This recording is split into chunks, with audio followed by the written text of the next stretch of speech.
olá, alunas! Chegamos no ar. Mais um Sai Digital. Sai Digital contigo, muito bem, tema muito oportuno. Estamos vivendo na pele esse tema, professor Leite. Verdade. Isso. O ser humano e as mudanças climáticas. Esse tema, o senhor já comentou comigo que já caiu algo parecido em prova, mas ele se tornou mais relevante ainda este ano, sem dúvida, de 2014, por causa dessas matérias aqui que eu quero mostrar para fazer a primeira provocação, e daí a gente volta a conversar na sequência. Dá uma olhadinha lá, por favor. Olha só, o homem faz o clima e faz mal. Aí, a próxima. Novo relatório climático reforça a visão que o homem causa aquecimento global. Sr. Marlos, as duas matérias têm uma diferença aqui de título que a gente colocou. Sim. Colocamos aqui o ser humano e o jornal colocou o homem. Tem alguma bronca aí ou não? Total, porque você pensa assim, quando você se divide, quando você pensa no homem, você tem o homem uma correspondência de ser o homem mesmo, ele efetivamente, o indivíduo. Sexo masculino. Quando você trabalha com o ser humano, amplia-se aqui. E é muito boa Fica essa mais ampliação. correto usarmos, então, o ser humano. Sem dúvida, porque aí essa ampliação é mesmo o efeito que o homem, a mulher e todos os seres causam. E aí, nesse contexto, amiga, o que estamos montando aqui? O triângulo. Esse triângulo redacional, ele nos ajuda a pensar também no quê? No indivíduo, que você coloca exatamente isso, o indivíduo, o seu meio, que neste caso é o ambiente, e a sociedade. Esse triângulo nos faz refletir exatamente sobre a influência do indivíduo no meio que se reflete acerca da sociedade. E a sociedade, por sua vez, é formada pelo indivíduo. Então nós temos, querendo ou não, um triângulo. E esse triângulo se perfaz no sentido horário ou anti-horário.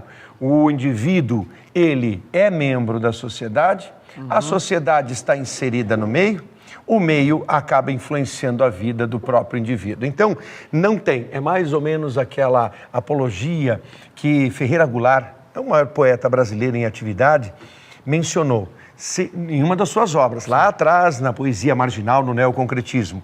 Se correr, o bicho pega. Se ficar, o bicho come. Isso é de Ferreira Goulart e ele usou isso exatamente quando foi expulso do país no período de ditadura militar. Veja só, nós usamos o termo, o título no coletivo, o ser humano e as mudanças climáticas, mas temos que entender que a atitude tem que ser individual, para que depois ela se torne também coletiva. A tua ação, a minha ação, pensando na forma como geramos resíduos. Porque a grande bronca de mudança... Volta lá, por favor, Reginaldo, nos textos, olha só. Quem que está reclamando sobre isso?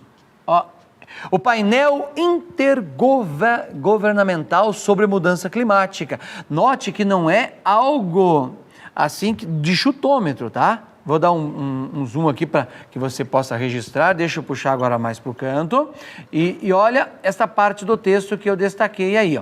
O painel intergovernamental sobre a mudança climática deve gravar isso, IPCC. Citar isso na redação, professor Marlos, é interessante que ele cite IPCC, sigla em inglês. São os argumentos de autoridade de prova concreta que solidificam, sustentam, aprimoram o texto e fazem com que qualquer banca examinadora, não importa se de concurso público, do Exame Nacional do Ensino Médio, de concursos vestibulares... Ou uma federal, aplauda, exatamente, aplauda essa utilização. Então, o professor, o nosso colega, também deve enfatizar isso.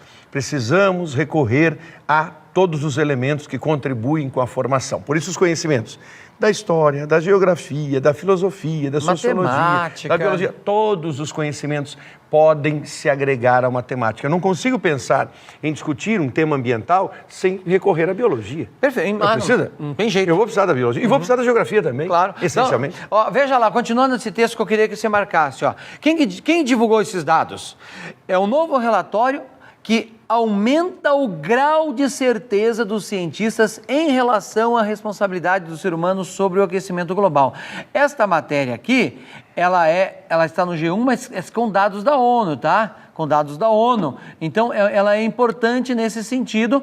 Olha, esta é do mês 9, ainda está dentro daquele prazo quando a gente pensa em termos de Enem. Mas ela já foi trabalhada antes, lá no mês 5, olha aqui, ó, dia 23/5, e também uma matéria, porque ela foi sendo, entre aspas, reavivada desde o mês de janeiro. Temas como esse, que o ser humano é o grande modificador do meio ambiente. Você vai me dizer, antes não era? Se você voltar um pouquinho, no tempo da gestão do Bushinho, George Walker Bush, lembre-se que ele não assinou o protocolo de Kyoto. Voltando aqui, o Maurinho nos chama aqui, não assinou outro protocolo de Kyoto, porque, segundo os cientistas que o davam sustentação à parte ambiental do seu governo, existia o argumento que não existiria aquecimento global por causa da ação antrópica. Isso não acontecia. Era o argumento da base de cientistas do grupo derrubada. E ela foi por terra. Agora temos que aceitar. São mais de 2.000 cientistas que fazem parte do IPCC. Não é um grupo qualquer. É algo com muita relevância. E aí está. E você, vamos colocar só 3 discussões. O professor Laércio falou sobre o protocolo de Kyoto. O que você precisa também relembrar, e ajudaria na confecção de qualquer tipo de texto. Estocolmo, 1972, primeira grande discussão mundial sobre clima, certo? Vários assuntos, é claro, mas o clima em destaque.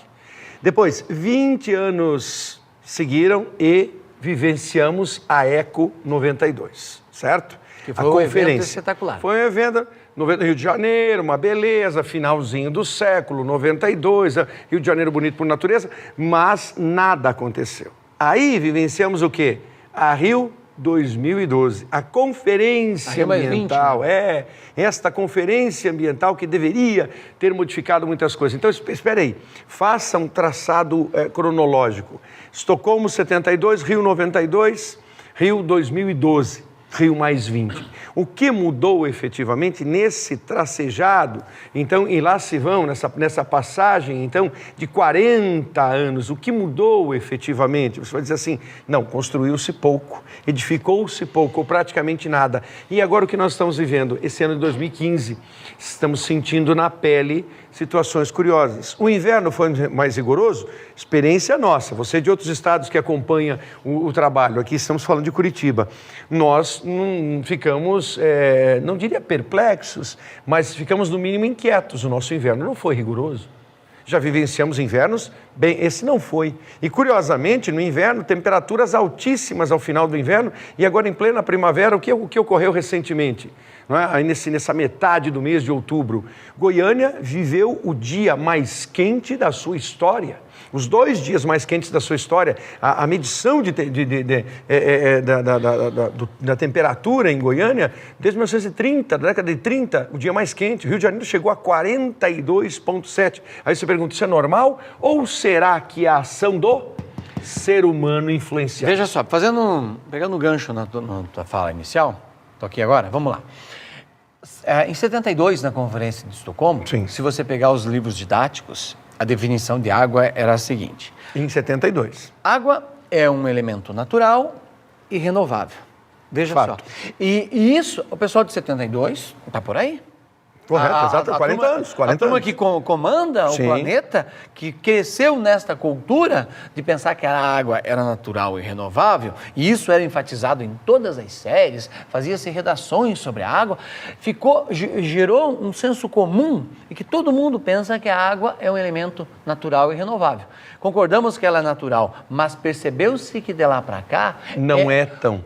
Com a ação antrópica, ela deixou de ser renovável porque a nossa ação de modificação, jogando aí resíduos, seja do agrotóxico lá da agricultura, da descarga que você puxa em casa. Com água tratada, A natureza não tem tempo para quê? Para renovar. Portanto, ela deixou de ser um elemento renovável na velocidade que a natureza precisa. É uma mudança de conceito pesadíssima que uma boa parte da geração de 72 para cá não captou. E lembrando que na década de 70 e 80 ainda a internet era algo bastante distante. Aliás, não existia, 70 não existia, só vai vir lá nos...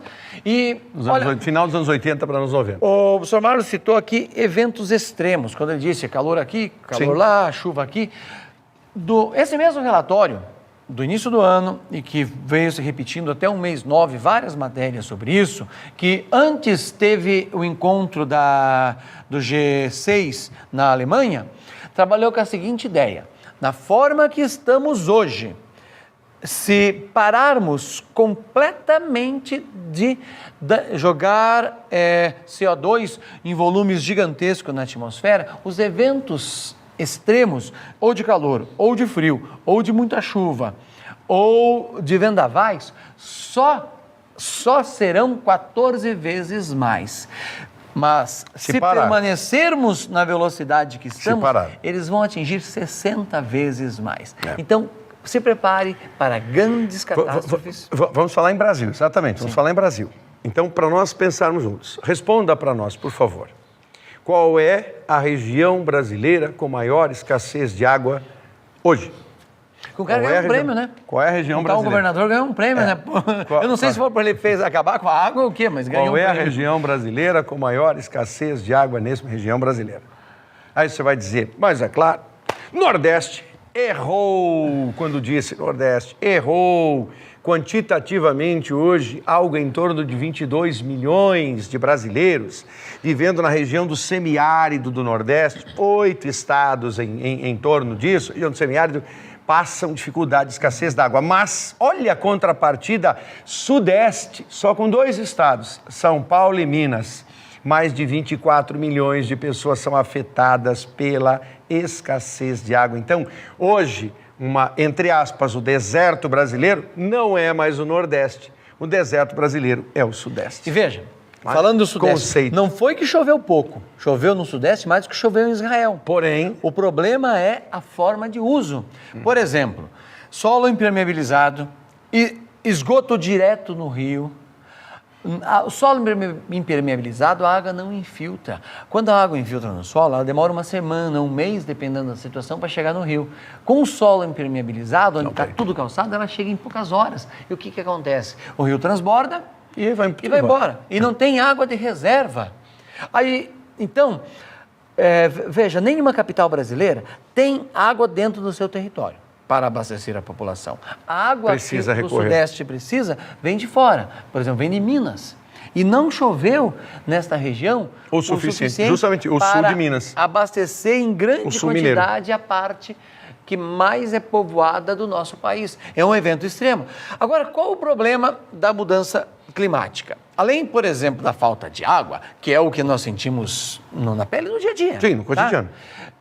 Pensa, de onde que vem uma parte do biscoito que você comeu hoje, uma parte do azeite que foi posta na sua comida.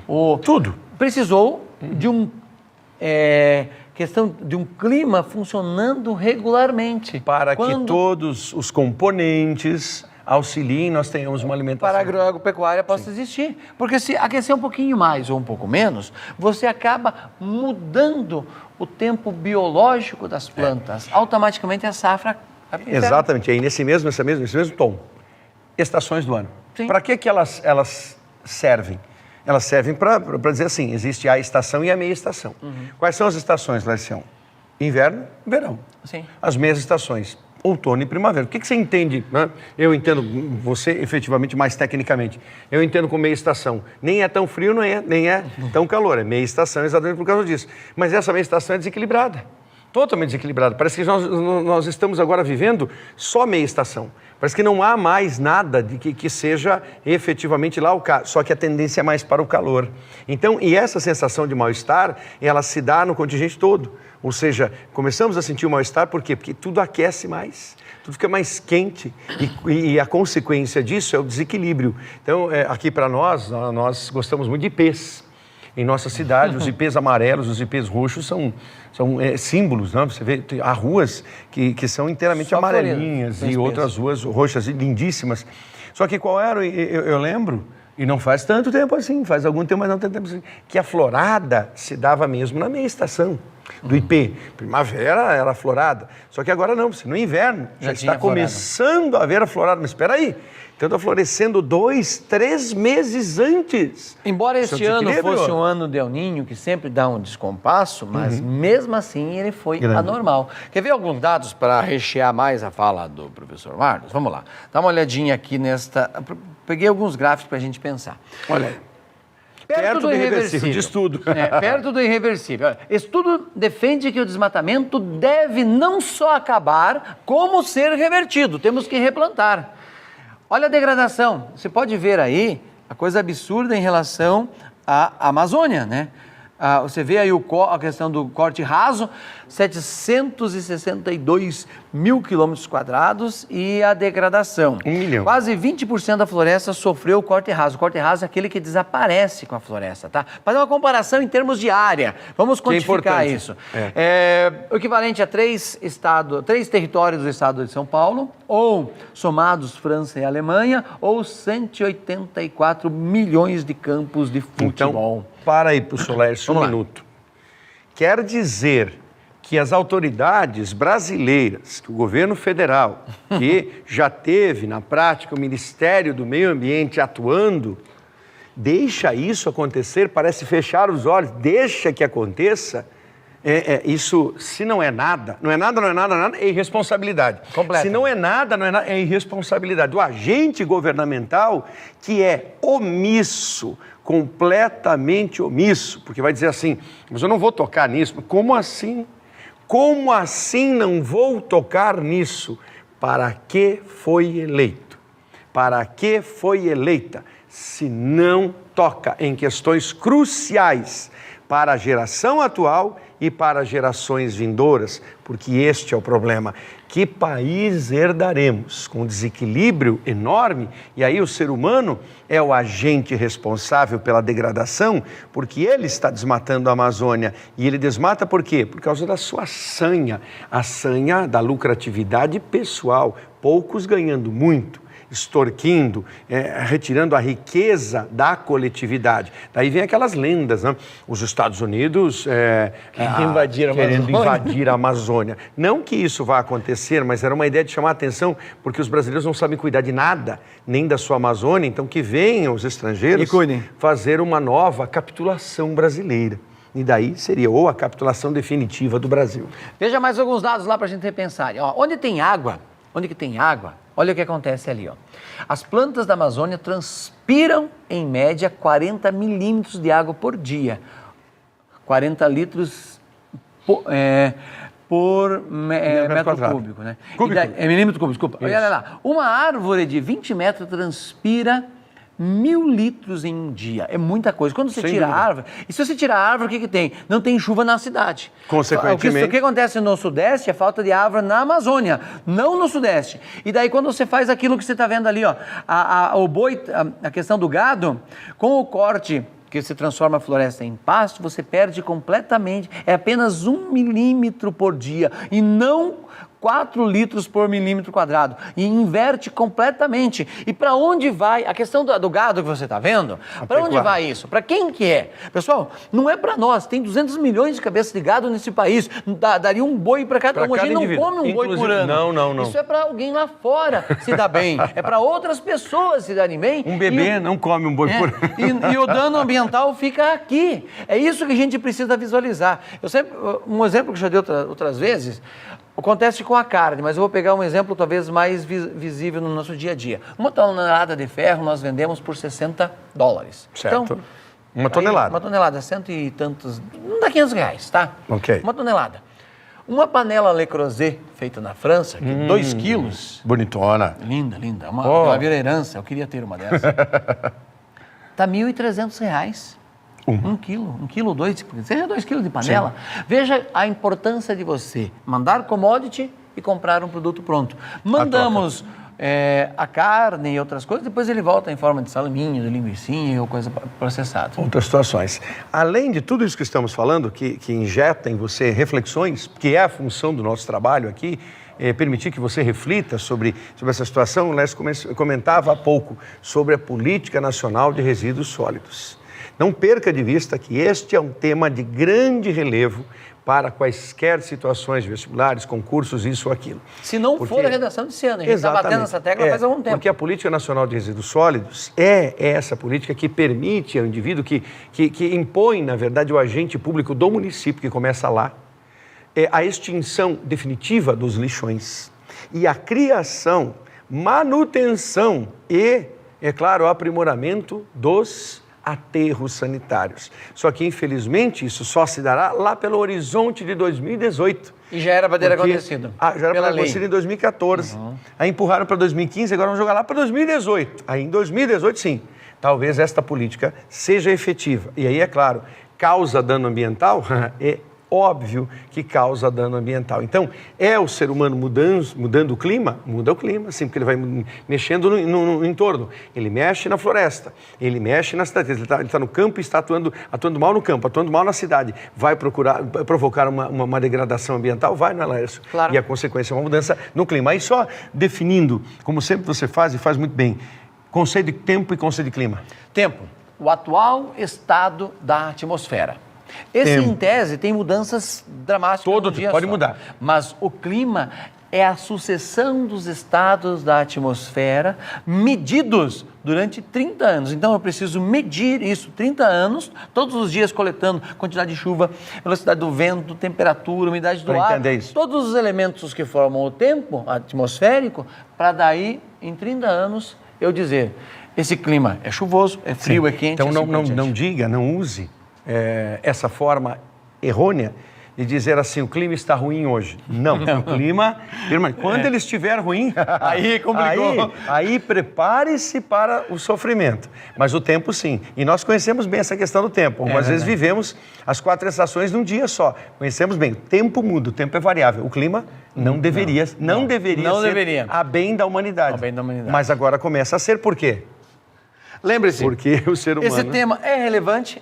Alguém vai argumentar, mas os vulcões já mudaram o clima no mundo. Entenda uma coisa, a natureza age por instinto. O que ela quiser fazer com o planeta, ela faz. Agora, o ser humano age por raciocínio. Não fazemos parte da natureza? Fazemos sim, mas temos um raciocínio. E esse raciocínio tem sido muito errado. Bom para pensar. Fechamos a conta? Valeu. Grande abraço. Valeu. Até o próximo Site Digital. Até a próxima.